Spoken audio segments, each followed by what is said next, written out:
In the mansion of the rich and powerful, a party turns into a scene of cruelty against the housekeeper's daughter.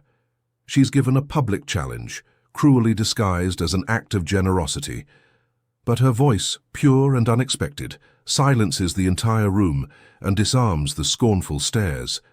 If this beautiful story of triumph and love interests you, be sure to subscribe to our channel and tell us what city you're watching from. Now, on with the story. The main hall of the Thompson mansion glittered under the crystals of the imported chandelier, every polished surface reflecting the expensive jewelry and calculated smiles of the guests. Isabella, only 8 years old, stood motionless in the corner of the kitchen, watching through the half-open door as her mother, Carmen, served canapes on silver platters. The girl had learned early on to become invisible during these elegant parties, where her presence was tolerated only because there was nowhere else to leave her. Carmen had been working as a housekeeper at the Thompson residence for 4 years, a job she'd landed after weeks of desperation when her mother, Rosa, was diagnosed with a heart condition that required expensive medication. The salary was enough to support her small family and cover her grandmother's treatment, but it required Carmen to be available for the social events Adriana Thompson organized monthly to impress New York's high society. On that Saturday night, the party's theme was philanthropy and the future, an elegant pretext for the guests to display their generosity while closing lucrative deals over champagne and caviar. Adriana moved among the groups like a queen in her kingdom, wearing a navy blue dress that cost more than Carmen earned in an entire year. Richard Thompson, the host, kept himself busy with conversations about business expansion and new investments. At 45, he had built an empire in the tech sector, but rarely noticed what happened inside his own home. To him, the staff were numbers on a payroll, faces that appeared and disappeared without leaving a mark on his fast-paced routine. Isabella watched everything with the sharp attention of a child who had learned to read adults' emotions to protect herself. She noticed how Adriana treated the staff with a coldness disguised as politeness. How her eyes narrowed when a team member made the slightest mistake. How her voice took on a sharp tone when no one else was paying attention. The girl had inherited her mother's curly brown hair and expressive dark eyes, but she possessed something Carmen had lost over the years, an inner light that not even difficult circumstances could completely extinguish. Isabella would hum softly while playing alone, creating simple melodies that helped her process the complicated world of the adults around her. Around 9 o'clock, when the guests had consumed a considerable amount of alcohol and the atmosphere was more relaxed, Adriana decided it was time to entertain her friends with something different. Her eyes roamed the room until they landed on Carmen, who was collecting empty plates near the main table. "Carmen, dear," Adriana called out, making sure to raise her voice to capture the attention of those present. "Didn't you bring your little girl today? That shy little thing who always hides in the kitchen?" Carmen felt her blood run cold. She knew that seemingly casual tone Adriana used when she was planning something cruel. "She's in the kitchen, ma'am. I don't want her to bother the guests." "Nonsense," Adriana exclaimed, clapping her hands theatrically. "Bring the child out here. I have a wonderful idea to liven up our evening." The guests' murmurs spread through the hall like ripples, filled with morbid curiosity. Some of them had witnessed the little shows Adriana liked to organize at the expense of her staff, disguised as light-hearted moments, but clearly designed to humiliate. Carmen hesitated, but knew that resisting would be worse. With reluctant steps, she went to the kitchen where Isabella was waiting, her large eyes taking in every nuance of the tension in the air. "Honey, Mrs. Thompson wants to meet you," Carmen whispered, trying to hide the fear in her voice. Isabella followed her mother into the hall, her bare feet making a soft sound against the cold marble floor. She wore a simple cotton dress that Carmen had sewn by hand, a stark contrast to the elaborate outfits of the guests. The girl kept her head held high, but her fingers discreetly clutched the skirt of her dress. "How adorable!" Adriana announced to the audience, as if Isabella were a curious object found in the garden. "Tell me, do you believe in natural talent, in gifts that people are simply born with regardless of social class or education?" The guests laughed politely, sensing it was a rhetorical question that would lead to some unexpected entertainment. Richard frowned slightly, sensing something unpleasant was about to happen, but he remained silent. "Well," Adriana continued, circling Isabella like a predator studying its prey, "they say this little girl has an interesting little voice. How about she treats us to a song? If she sings well, very well indeed, who knows? Maybe my husband would consider adopting her." The silence that followed was deafening. Carmen turned visibly pale, her fists clenching. As she fought the urge to grab her daughter and run, the guests exchanged glances, a mix of amusement and embarrassment, recognizing the cruelty of the proposition but unable to interfere with the social theater they were witnessing.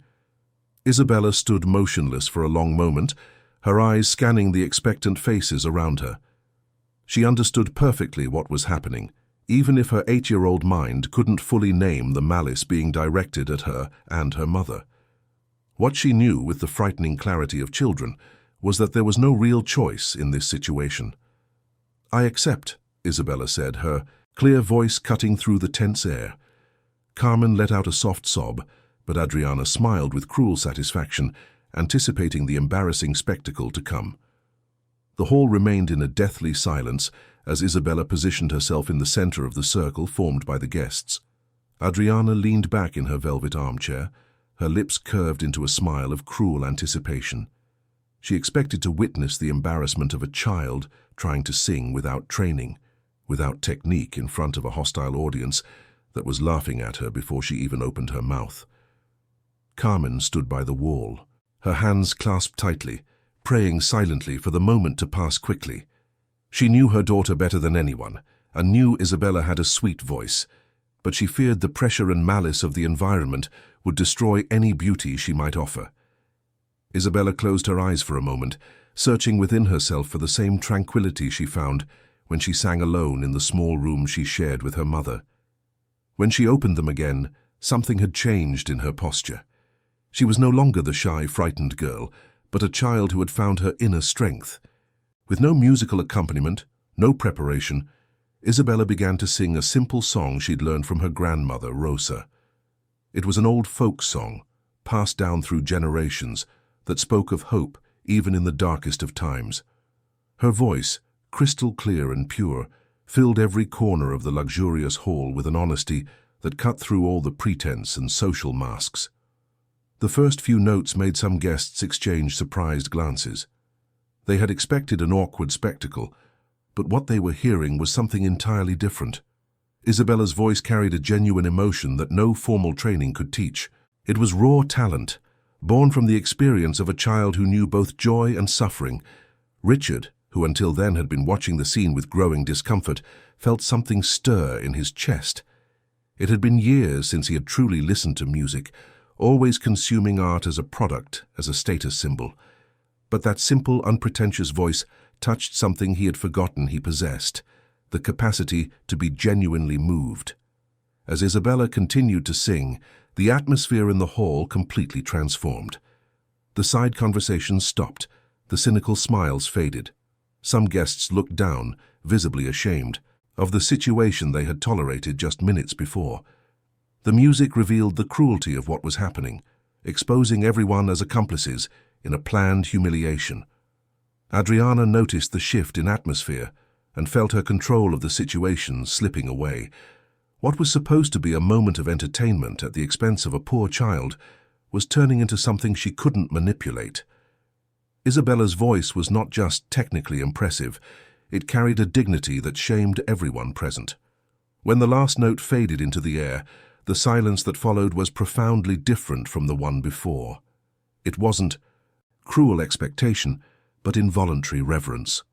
Some guests began to applaud hesitantly, while others remained motionless, processing what they had just witnessed. Richard was the first to stand, walking slowly to where Isabella stood. His eyes, normally cold and calculating, showed a confusion of emotions he couldn't name himself. He knelt before the girl, bringing himself to her level, and for a moment he completely forgot about the guests. "Where did you learn to sing like that?" he asked, his voice softer than Carmen had ever heard him speak to any employee. "My grandmother taught me," Isabella answered simply, without looking away. "She says music helps when things get hard." The answer hit Richard like a punch to the gut. Here was an 8-year-old child demonstrating an emotional maturity that most of the adults present lacked. She had accepted a cruel challenge with grace, turning an attempt at humiliation into a moment of genuine beauty. Adriana realized she needed to reclaim the narrative before the situation became even more embarrassing for her. She stood up with a forced smile, clapping her hands in an exaggerated manner. "What a charming performance," she exclaimed, her voice sounding false even to her own ears. "Truly surprising coming from someone with no formal training. Well, I believe our guests would like to resume their conversations. Carmen, take the girl back to the kitchen." But the damage was done. The guests began to leave earlier than usual, many of them avoiding looking directly at Adriana. A few discreetly approached Richard, commenting on the girl's extraordinary talent and indirectly questioning the appropriateness of what had happened. Carmen led Isabella back to the kitchen with hurried steps, both aware that something fundamental had changed that night. The girl had done more than just sing well. She had revealed uncomfortable truths about that privileged environment built on the exploitation and humiliation of others. In the hours that followed, as Carmen finished cleaning up after the party, Adriana remained in her room, her face contorted with fury.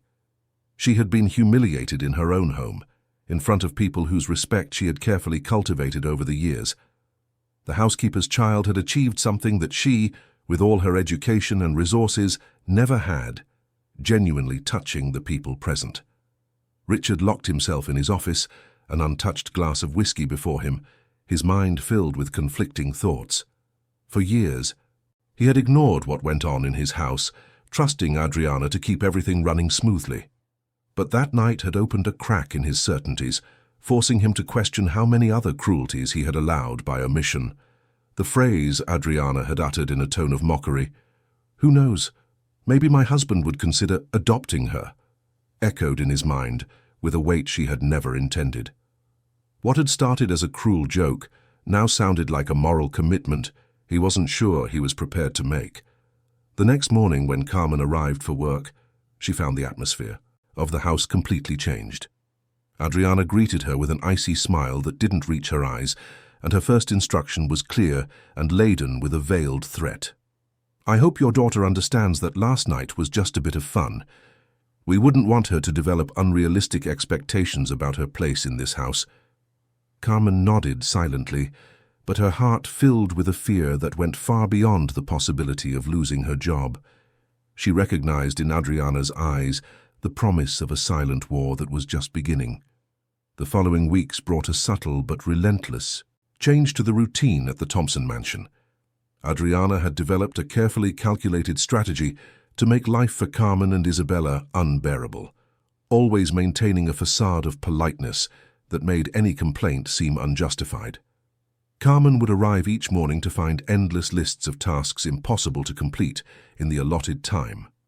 Adriana demanded that all the chandeliers be cleaned twice a week, that the marble be polished daily until it shone like a mirror, that every piece of crystal be washed individually with a special solution she prepared herself. When Carmen inevitably failed to finish everything perfectly, Adriana would sigh with theatrical disappointment. "Carmen, dear, I'm not asking for anything extraordinary, just that you maintain the standards of this house," she would say with a venomous sweetness that made the words hurt more than any shout. "Perhaps you're distracted by other concerns, your daughter, for instance." The mention of Isabella was always accompanied by a smile that didn't reach Adriana's eyes, a constant reminder that the child was an easy target if Carmen dared to question any order. Carmen swallowed the humiliations in silence, thinking of the salary that paid for Rosa's medication and kept a roof over their heads. Isabella, who had previously managed to go unnoticed during her visits to the mansion, now became the object of constant, unwanted attention. Adriana made a point of finding fault in everything the girl touched. If Isabella drank water from a glass in the kitchen, Adriana would appear minutes later, complaining that children should only use utensils designated for staff. If the girl sat quietly in a corner, she was warned not to touch the expensive furniture with dirty hands. What hurt Isabella most were not the direct criticisms, but the way Adriana managed to make her presence seem like a constant problem. The girl began to shrink whenever she heard Adriana's heels echoing down the hall, developing an anxiety that made her question every move, every breath. Richard observed these changes with a growing discomfort he could no longer completely ignore. He started noticing details that had previously gone unnoticed: how the other staff members lowered their eyes when Adriana approached, how conversations stopped abruptly when she entered a room, how an atmosphere of fear hung over the house he believed to be a harmonious home. One Thursday afternoon, while working in his office, Richard overheard a conversation between Adriana and Carmen about cleaning the second-floor windows. His wife's voice was sharp, full of criticism about insignificant details, while Carmen responded with submissive apologies. Something about that dynamic bothered him deeply, reminding him of the night Isabella had sung. The situation escalated when Rosa, Isabella's grandmother, had a setback with her heart condition. Carmen received the news at work through a frantic call from a neighbor. The 62-year-old woman had collapsed at home and needed to be taken to the hospital immediately to have her medication adjusted. Carmen approached Adriana with tears in her eyes, asking for permission to leave early that day. "Mrs. Thompson, please, my mother is very ill. I need to take her to the doctor urgently." Adriana observed Carmen's desperation with calculated coldness. She saw a perfect opportunity to establish her authority and show the consequences of any behavior she deemed inappropriate. "Carmen, I understand your concern, but we have special guests for dinner tonight," she lied deliberately, knowing there was no event scheduled. "I simply can't let you go. I'm sure your mother will understand that professional responsibilities come first." Carmen felt her world collapse. She knew arguing would be useless and potentially disastrous for her job, but the image of Rosa suffering alone in the hospital was destroying her. With a choked voice, she agreed to stay, asking only to make a few calls to arrange for help from neighbors. Isabella witnessed this conversation, hidden behind the kitchen door, her 8-year-old eyes perfectly grasping the needless cruelty being inflicted on her mother. In that moment, something crystallized in the girl's mind. They were disguised prisoners, held by necessity in a place where they were considered less than human. Richard, who had left his office to get some documents, reached the hallway just as Carmen was hanging up the phone, her face wet with restrained tears. Something in the woman's defeated posture hit him like a punch to the gut. "Is something wrong?" he asked, approaching hesitantly. Carmen looked up, surprised to be addressed directly by him. In 4 years of working at the house, Richard had rarely said more than basic greetings to the staff. "My mother is in the hospital, sir, but Mrs. Thompson needs me here today," she replied, trying to control her voice. Richard frowned. He didn't know of any event scheduled for that night. "What special guests?" Carmen hesitated, realizing she had revealed an inconsistency in Adriana's story. Mrs. Thompson mentioned an important dinner." In that moment, Richard understood that he had witnessed a deliberate lie, a needless cruelty disguised as professional necessity. For the first time in years, he directly questioned one of Adriana's decisions. "Carmen, go take care of your mother. I take full responsibility for this decision." The gratitude that lit up Carmen's face was so intense that Richard felt both relieved for having done the right thing and ashamed for having taken so long to realize what was happening under his own roof. Adriana discovered Richard's interference an hour later when she went looking for Carmen to impose more unnecessary tasks. Upon learning that he had dismissed the housekeeper against her explicit orders, her fury went beyond anything Richard had ever witnessed. "How dare you override my decisions about the staff?" she screamed, completely losing the elegant composure she cultivated. "You have no idea what it takes to keep this house running." "And do you have any idea what it means to have compassion?" Richard retorted, surprising himself with his own courage. "Her mother is in the hospital, Adriana. That should take priority over any domestic whim." The argument that followed revealed deep fissures in the marriage that both had ignored for years. Richard began to question not just that specific decision, but the entire pattern of behavior he had allowed to flourish in his home. That night, Isabella lay awake in their small house, listening to her mother cry silently as she cared for her grandmother Rosa, who had been stabilized but remained frail. The girl knew that her performance at the party had triggered a series of events that was putting her family in danger, but she also sensed that something bigger was happening at the Thompson mansion, something that could change everything. The 2 weeks following the confrontation between Richard and Adriana brought a dangerous escalation to the silent war consuming the mansion. Adriana, humiliated by her husband's interference and determined to regain her absolute control, abandoned any pretense of subtlety in her campaign against Carmen and Isabella. Carmen would arrive at work to find increasingly serious accusations waiting for her. Adriana claimed that expensive dishes were being broken during cleaning, that expensive cleaning products were mysteriously disappearing, that decorative objects were being moved without authorization. Each accusation came with a veiled threat about employees who don't respect their employer's property. The situation became unbearable when Adriana began to involve Isabella directly in her traps. One Tuesday morning, the girl was sitting quietly in the kitchen, drawing in an old notebook while waiting for her mother to finish work, when Adriana appeared with a smile that boded ill. "Isabella, dear, how about you help me with a special task today?" she said, her sweet voice contrasting with the cruel glint in her eyes. "I need you to take this tray to Mr. Thompson's office, but be very careful. These are very valuable pieces." Isabella looked at the tray Adriana placed in her hands. It held a Chinese porcelain tea set with delicate hand-painted designs. The cups were so thin that light passed through the porcelain, and the teapot had gold details that shimmered under the kitchen lights. "It's too heavy for me," Isabella said honestly, feeling the weight of the tray in her small arms. "Maybe I should ask my mum to take it." "Nonsense," Adriana replied firmly. "A girl your age can certainly carry a tray, unless you're not careful enough. Your mother always says how responsible and mature you are." Isabella saw the trap but knew that refusing would be worse. With careful steps, she started walking toward Richard's office, each movement calculated to avoid any imbalance. The tray trembled in her hands, but she maintained absolute focus on the task. Adriana followed her at a calculated distance, waiting for the perfect moment to execute her plan. When Isabella was just a few feet from the office, Adriana accidentally bumped into a side table, causing a decorative vase to fall and shatter on the floor. The sudden noise startled Isabella, who instinctively took a step back. Her foot landed on one of the broken shards, causing her to lose her balance. The tray slipped from her hands, and the tea set smashed against the marble in an explosion of porcelain and gold. "My God!" Adriana screamed theatrically, as if she were the victim. "Isabella, what a disaster! That set was a family heirloom, irreplaceable." Carmen came running at the sound of the crash, finding her daughter amidst the wreckage, her foot bleeding where the shard had cut her. The scene was perfectly orchestrated to look like the girl's fault, but Carmen knew Adriana well enough to see the manipulation.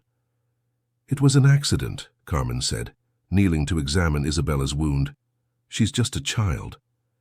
"A child who clearly shouldn't be handling valuable objects," Adriana retorted, her voice filled with feigned outrage. "Carmen, I'm sorry, but this is beyond the pale. That set was worth over $10,000. Richard emerged from his office at the commotion, finding Isabella crying silently while Carmen tried to stop the bleeding from her foot.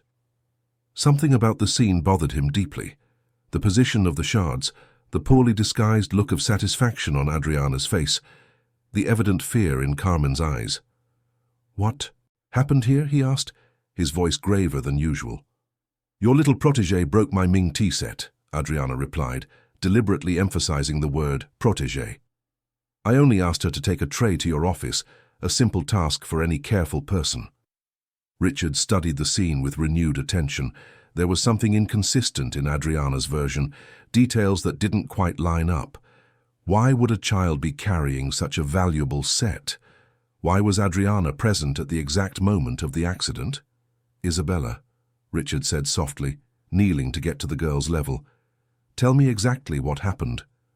Between sobs, Isabella recounted the events with the honesty characteristic of children. She described how Adriana had insisted she carry the heavy tray, how she had tried to argue it was too heavy, how the vase had broken first, startling her. "She's clearly making up excuses," Adriana interrupted quickly. Children always blame others when they do something wrong. But Richard noticed something Adriana hadn't. There were shards from the vase scattered in a direction that indicated it had fallen before the tray. The sequence of events described by Isabella made more physical and logical sense than the version presented by Adriana. That same afternoon, a new catastrophe struck Carmen when Adriana called her for a private conversation in her bedroom. With a look of false concern, she presented an accusation that made Carmen's blood run cold.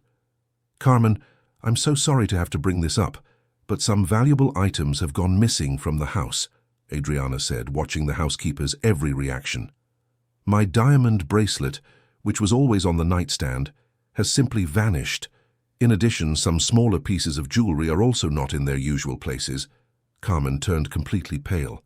"Mrs. Thompson, I would never take something that doesn't belong to me. You must know that." "I'd like to believe you, Carmen, I really would," Adriana continued, her voice dripping with poisonous compassion. "But you understand my position. I have to consider all possibilities. Perhaps your mother needs more expensive medical care. Perhaps the bills are piling up." The insinuation was clear and devastating. Adriana was planting the seeds of a theft accusation, creating a seemingly logical motive to fire Carmen for cause, with no severance or positive references. "I understand your desperate situation," Adriana went on, as if offering mercy. "That's why I'm going to give you a chance to resolve this discreetly. If the items were to reappear, say by Friday, we can consider this just a misunderstanding. Otherwise—" Carmen left that meeting on shaky legs, knowing she was being framed for a crime she didn't commit. There was no way to prove her innocence against someone who completely controlled the narrative and had the resources to fabricate any necessary evidence. That night, in the small room she shared with Isabella and Rosa, Carmen cried silently while her daughter slept. She knew Adriana had created an impossible situation. Either she found the missing items that were likely hidden somewhere in the mansion itself, or she would be accused of theft and lose not only her job but any chance of working again. Isabella, who was pretending to be asleep, heard her mother's muffled sobs and felt her heart break. At 8 years old, she understood perfectly that they were being persecuted by a powerful woman who had decided to destroy them. What the girl didn't know was that Richard also lay awake that night, questioning every certainty about the woman he had married and the house he thought he knew. Friday was approaching fast, and with it, the deadline Adriana had set for an impossible restitution. Carmen knew she needed a miracle to save her family from complete ruin. Thursday arrived laden with a tension that seemed to permeate every corner of the Thompson mansion. Carmen worked all day with mechanical movements, her eyes red from a sleepless night as Adriana's deadline approached inexorably. Every hour that passed without the missing items reappearing sealed her fate a little more. Richard discreetly watched Carmen's agony, with a growing discomfort he could no longer ignore.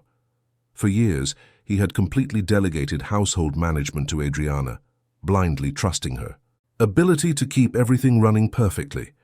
Now he began to question if he had been dangerously absent from his own home. In the afternoon, when Adriana left for a lunch with friends, Richard made a decision that would change everything. He waited until he was sure she had left the property and went to their bedroom, determined to investigate the allegations about the missing items himself. What he found left him deeply disturbed. In a drawer that Adriana always kept locked, he discovered not only the diamond bracelet she claimed had been stolen, but also other pieces of jewelry he didn't remember seeing in recent months. Along with the jewelry was a small notebook with detailed notes on every employee in the house. The notes revealed a systematic pattern of manipulation and control that shocked him. Adriana kept meticulous records of each employee's mistakes, strategies to pressure those she considered problematic, and even detailed plans to gradually replace the entire staff with people more submissive to her demands. A specific entry about Carmen chilled him to the bone. Problematic employee, daughter too conspicuous after party incident, must be removed before she influences other staff. Plan, theft accusation with planted evidence. Execution this week. Richard sat heavily on the bed, the notebook trembling in his hands. He wasn't just a witness to an injustice, he had been an unwitting accomplice to a system of psychological abuse operating under his own roof. The woman he had married was a cruel stranger he had never truly known. As he processed this devastating revelation, his thoughts turned to Isabella. The girl who had sung with such purity and dignity was being persecuted for showing qualities Adriana lacked. The cruel line about adoption, spoken in a tone of mockery, echoed in his mind with a moral weight he finally understood. Downstairs, Carmen tried to stay focused on her work while Isabella sat in the kitchen, watching her mother with obvious concern. The girl had developed a keen sensitivity to Carmen's emotional state, noticing every sign of anxiety and despair she tried to hide. "Mommy, why are you always sad here?" Isabella asked, her voice small but filled with a maturity that shouldn't exist in an 8-year-old. Carmen stopped cleaning and knelt before her daughter, struggling to find words that were honest without being terrifying. "Sometimes, honey, grown-ups do things that hurt other people.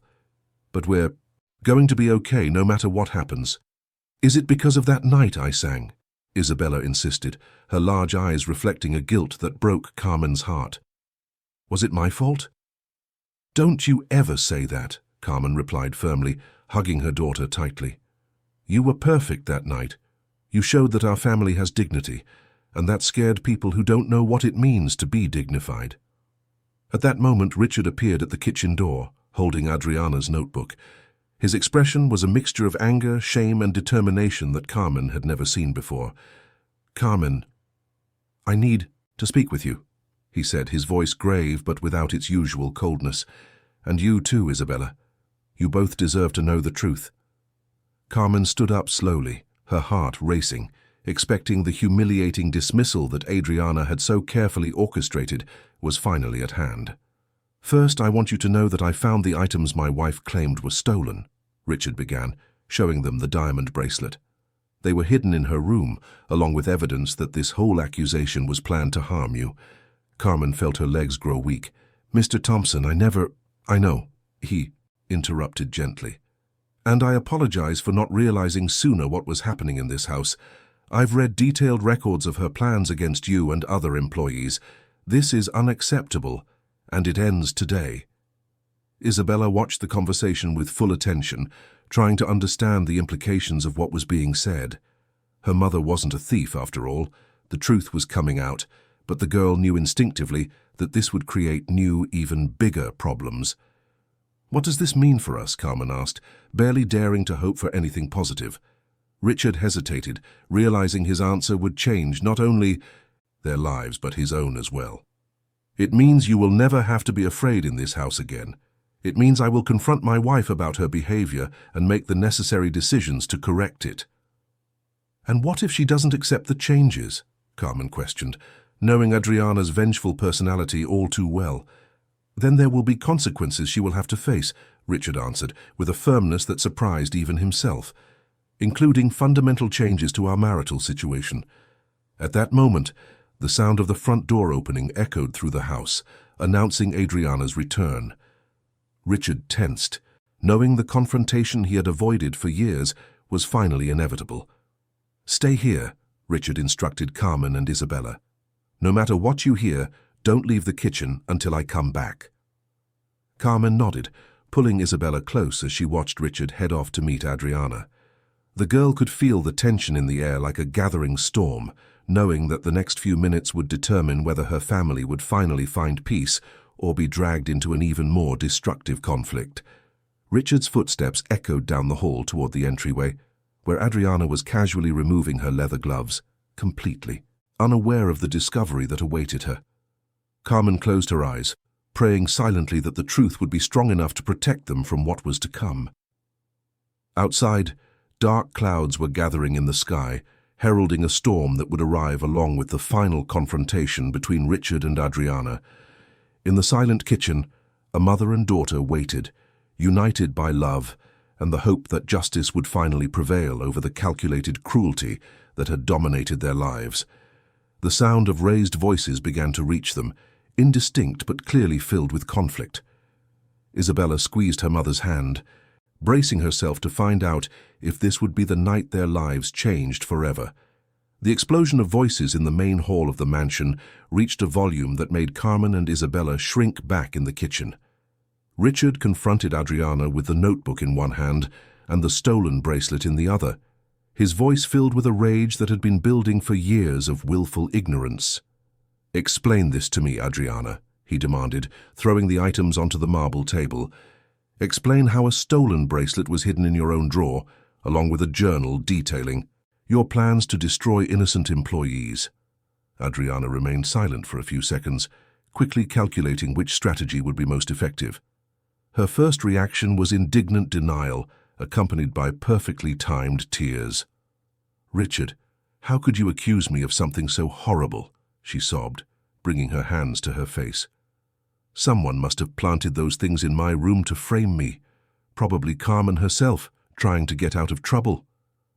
"Stop," Richard said, his voice cutting through Adriana's theatrical performance. "Stop this pathetic charade. I've read your own records, in your own handwriting. I've seen how you've been torturing not just Carmen but other staff members for years." Adriana's mask of vulnerability crumbled instantly, revealing the calculated coldness she had hidden for so long. "So you read my personal journals," she said, her voice turning venomous. "What an impressive invasion of privacy from the perfect husband." "Personal journals?" Richard retorted, incredulous. "You call detailed plans to humiliate and fire people who depend on us for their livelihood personal? You documented every cruelty as if it were a business project." "So what if I did?" Adriana shot back, abandoning any pretense of innocence. "Do you think this house runs itself perfectly by magic? Someone has to have a firm hand with the staff, since you clearly don't have the stomach for it." "A firm hand?" Richard repeated, his voice rising an octave. "You're talking about an 8-year-old child, a little girl you tried to publicly humiliate, and then relentlessly persecuted." "That child," Adriana spat, her face contorted with rage, "and her smug mother were getting far too comfortable in this house. It was necessary to remind them of their place before the other employees followed their example." Adriana's words revealed a cruelty that was beyond Richard's comprehension.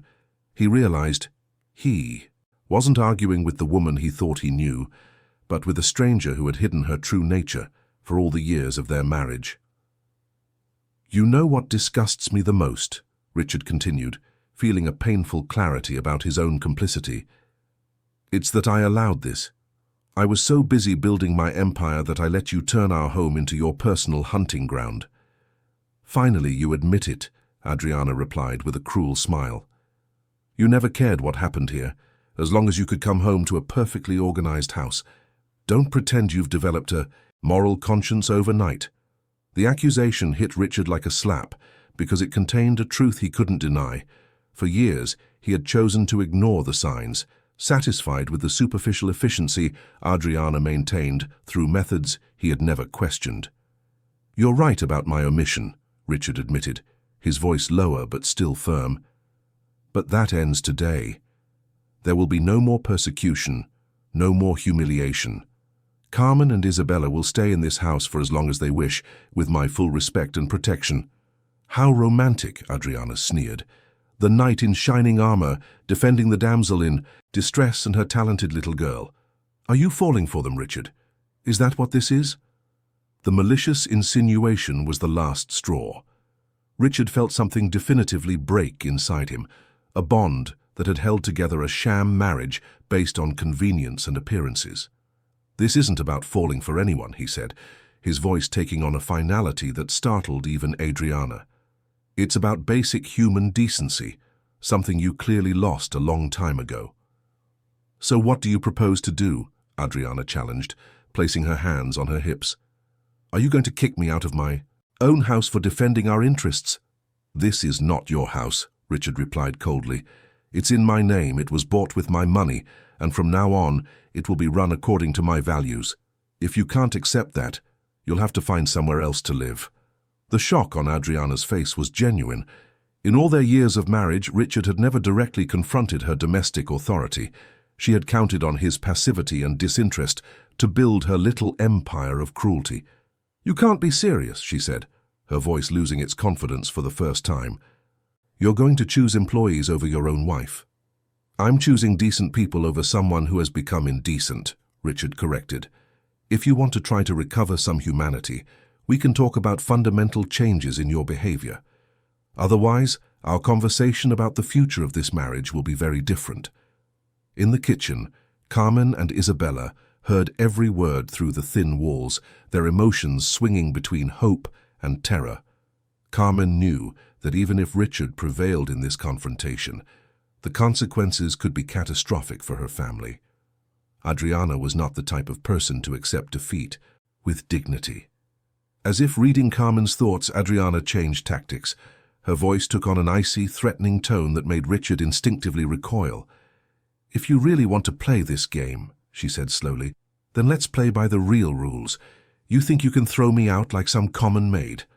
Half of this property is legally mine. Half of your assets are in my name.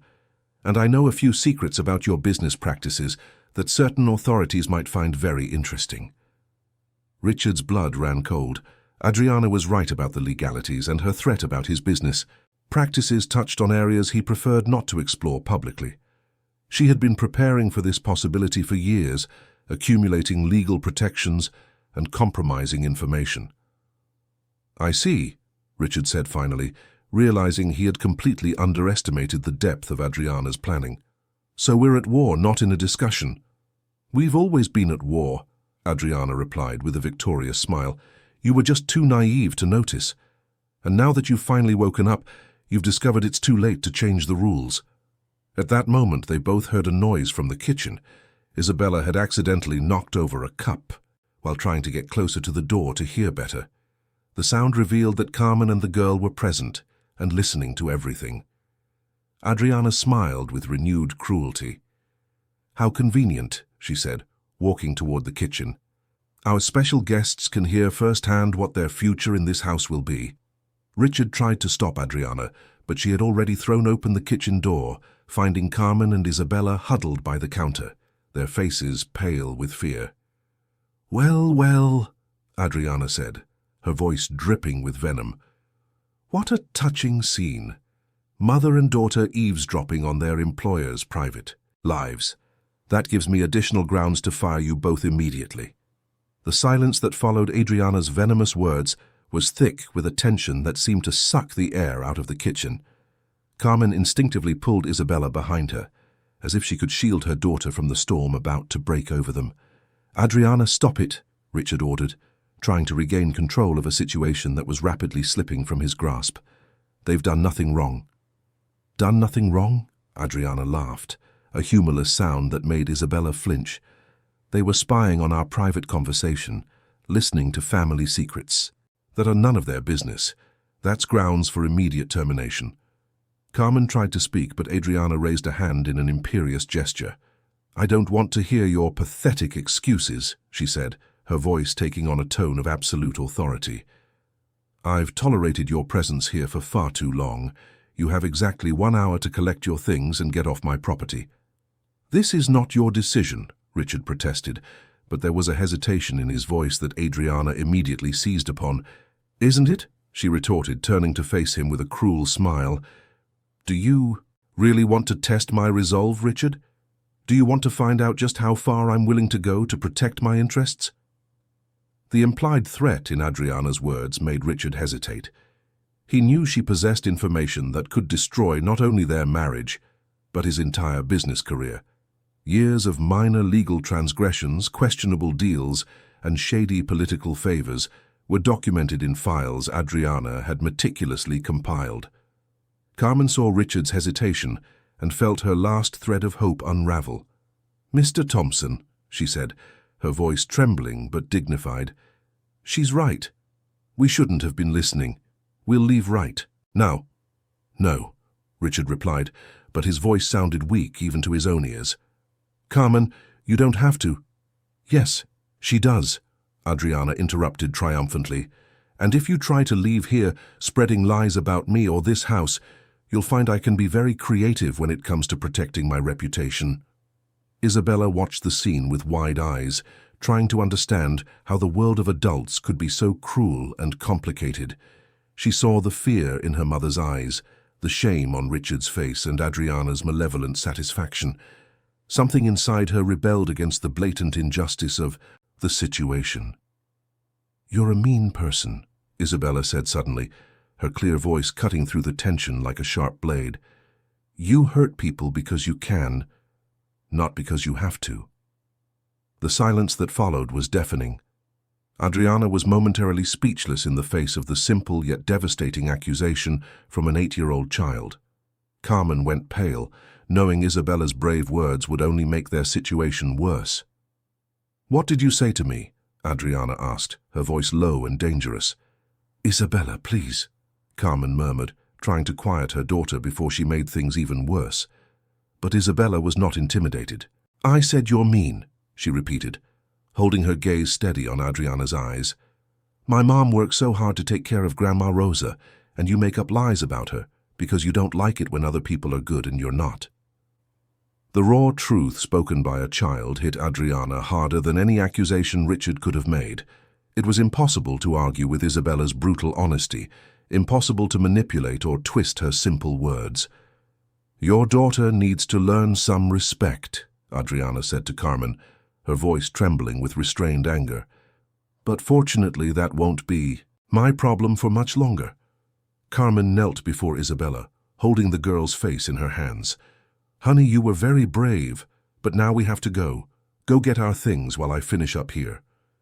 Isabella nodded silently and left the kitchen, leaving the 3 adults in a silence thick with unresolvable tensions. Richard watched Carmen with an expression of guilt that was physically painful, knowing he was failing to protect a family that didn't deserve the treatment they were receiving.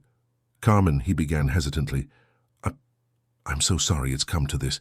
"I am too, Mr. Thompson," Carmen replied with a dignity that stood in stark contrast to the degrading situation. "But maybe it's for the best. Isabella shouldn't grow up seeing how cruel people can be to one another." Adriana watched the exchange with growing irritation. Even in her victory, she felt diminished by the grace with which Carmen was accepting defeat. The housekeeper was behaving with more nobility than she herself had ever shown in her life. "Don't turn this into a soap opera," Adriana interrupted coldly. "Carmen, you have 45 minutes left. I suggest you use them wisely." Carmen nodded and began to leave, but she paused at the kitchen door. "Mr. Thompson," she said without turning around, "take care of yourself. And thank you for trying to protect us, even if you couldn't." After Carmen left, Richard and Adriana stood in silence for several long minutes. Richard felt the weight of his own cowardice like a stone in his chest, while Adriana savored a victory that had a bitter taste. "You know this is wrong," Richard said finally, his voice low and defeated. "What I know," Adriana replied, "is that I just saved this marriage and your career from a scandal that could have destroyed everything we've built." "Destroyed what?" Richard asked bitterly. "A sham? A lie built on the exploitation of innocent people?" "Destroyed your company, your reputation, your social standing," Adriana listed coldly. "Things that were worth the sacrifices we made to get them." Richard realized in that moment that there was no saving his marriage. Adriana had revealed her true nature so completely that it would be impossible to go back. But he also knew he was trapped by her, caught in a web of secrets and legal dependencies that would take years to untangle. Meanwhile, in the small staff quarters, Carmen and Isabella packed their few belongings into 2 paper bags. Carmen tried to maintain her composure, but silent tears streamed down her face as she folded the simple dresses that had been their only protection against poverty. Isabella watched her mother with a broken heart, understanding perfectly that they had lost much more than a job. They had lost their security, their future, and perhaps the ability to continue caring for Grandma Rosa, whose medication cost almost all the salary Carmen earned.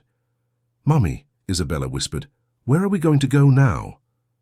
Carmen stopped packing and hugged her daughter, tightly, trying to convey a confidence she didn't feel. "I don't know, honey," she admitted honestly. "But we'll find a way. We always do." Outside, a storm was beginning to brew, with distant thunder echoing over New York like a dark omen. In less than half an hour, Carmen and Isabella would leave the Thompson mansion to face an uncertain future, carrying only their simple clothes and the devastating certainty that justice does not always prevail over power. 6 months had passed since that stormy night, when Carmen and Isabella left the Thompson mansion carrying only 2 bags and a wounded but intact dignity. The New York winter had given way to a hesitant spring, and the two, for Isabella had matured so much she could no longer be considered just a child, were rebuilding their lives in a small apartment in Astoria, Queens. Carmen had found a job as a seamstress in a local workshop, working long hours for a salary that barely covered their basic needs and Rosa's medication. Her grandmother had moved in with them after selling her small house, recognizing that they needed to be united to face the hardships that followed their expulsion from the mansion. Isabella was attending a nearby public school, where her natural intelligence caught the attention of dedicated teachers who recognized her special potential. Even amidst financial struggles, the girl maintained her passion for music, singing alone in the small room she shared with her mother and grandmother. What they didn't know was that their story had spread far beyond the walls of the Thompson mansion. One of the guests at that fateful party was Marcus Davis, a music producer who had been genuinely impressed by Isabella's voice. In the months that followed, he couldn't forget the purity and emotion that child had conveyed through her music. Marcus had spent weeks trying to locate Carmen and Isabella after discreetly finding out what had happened to them. Through contacts with former employees of the mansion, he finally got the address of the small apartment where they lived. One Thursday afternoon, as Carmen returned exhausted from work, she found an elegant but kind-looking man waiting at the door of her building. Marcus introduced himself and explained that he wanted to talk about Isabella's musical future. "Mrs. Garcia," he said respectfully, "I know you may have reasons to be wary of offers from people like me, especially after what you've been through. But I'm here because I genuinely believe in your daughter's talent and would like to offer real opportunities without humiliation or degrading conditions." Carmen listened cautiously as Marcus explained about artistic development programs for young talents, about the possibility of Isabella receiving formal musical training, and eventually professional opportunities that could secure a decent future for the whole family. Isabella, who had been listening to the conversation in silence, showed a careful interest. At 9 years old, she had learned to be cautious with adults who made grand promises, but something in Marcus's sincerity reassured her. "I'd like to try," Isabella said finally, "but only if my mum and my grandma completely agree." Over the following weeks, Marcus fulfilled every promise he had made. Isabella began taking singing and piano lessons with respected teachers, participated in performances in settings where her talent was celebrated without embarrassment, and gradually developed not only her artistic skills, but also her confidence. Meanwhile, at the Thompson mansion, life had become a silent battlefield. Richard and Adriana maintained the public appearance of a successful marriage, but in private, they lived like hostile strangers, sharing the same physical space. Richard had become obsessed with finding a way to redeem himself for what he considered the worst decision of his life. He knew where Carmen and Isabella lived. He had discreetly hired a private investigator to monitor their living conditions, and was tormented by the guilt of not having had the courage to protect them when they needed it most. The transformation in Richard was profound and permanent. He began to completely reevaluate his business practices, implementing fairer policies for employees and questioning decisions he would have previously made automatically. Colleagues commented on the change in his personality, as if he had developed a social conscience he had never before shown. One Friday night, 7 months after Carmen and Isabella's expulsion, Richard made a decision he had postponed out of fear of the consequences. He drove to the apartment where they lived, determined to do what he should have done months before. Carmen answered the door with surprise and understandable caution. "Mr. Thompson, what are you doing here?" "Carmen," he said, his voice filled with an emotion she had never heard before, "I came to apologize, not just with words but with actions.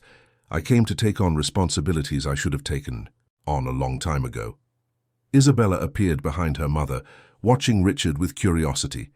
In her months of freedom, she had grown visibly, both physically and emotionally. Her eyes retained the purity of childhood, but now also carried a wisdom gained through difficult experiences. "I heard about your music lessons," Richard continued, and about how you've been struggling to rebuild your lives. I also know that my cowardice directly contributed to the suffering you faced." Carmen remained silent, allowing him to continue. "7 months ago, my wife made a cruel proposition disguised as generosity," Richard said, his voice gaining firmness. "She said I would consider adopting Isabella if she sang well. It was said as a cruel joke, a planned humiliation." Richard paused, gathering the courage for what came next. "But Isabella didn't just sing well. She revealed truths that none of us had the courage to face. And now I've come to say that that phrase, which was born as a weapon, I want to turn into a commitment." The silence that followed was different from all the others in that family's history. It wasn't filled with tension or fear, but with genuine possibilities. "Not as charity," Richard clarified, quickly. "Not as an attempt to ease my conscience, but because you deserve the security, opportunities, and respect that I should have guaranteed from the beginning." Carmen felt tears welling up in her eyes. "Mr. Thompson, that's very generous, but please let me finish," he interrupted gently. "I'm separating from Adriana. The process is already underway. She revealed a nature that makes any respectful coexistence impossible. When this is resolved, I would like to offer not just financial security for the three of you, but a real family." Isabella stepped forward. "And Mrs. Thompson? What's going to happen to her?" Richard smiled sadly at the girl's genuine concern, even for the person who had caused her family so much suffering. "Adriana will have to learn to live with the consequences of her choices," he answered honestly. "She will receive what is legally hers in the divorce, but she will lose the power to hurt innocent people." Rosa, who had been watching the conversation from her chair by the window, finally spoke in a weak but clear voice. "Son, you've grown up. It took a while, but you've grown up." In the months that followed, Richard's promise was realized gradually and respectfully. There was no immediate formal adoption, but a careful integration that allowed all parties to get to know each other genuinely. Carmen accepted an administrative position at one of Richard's companies, where her organizational skills were properly valued.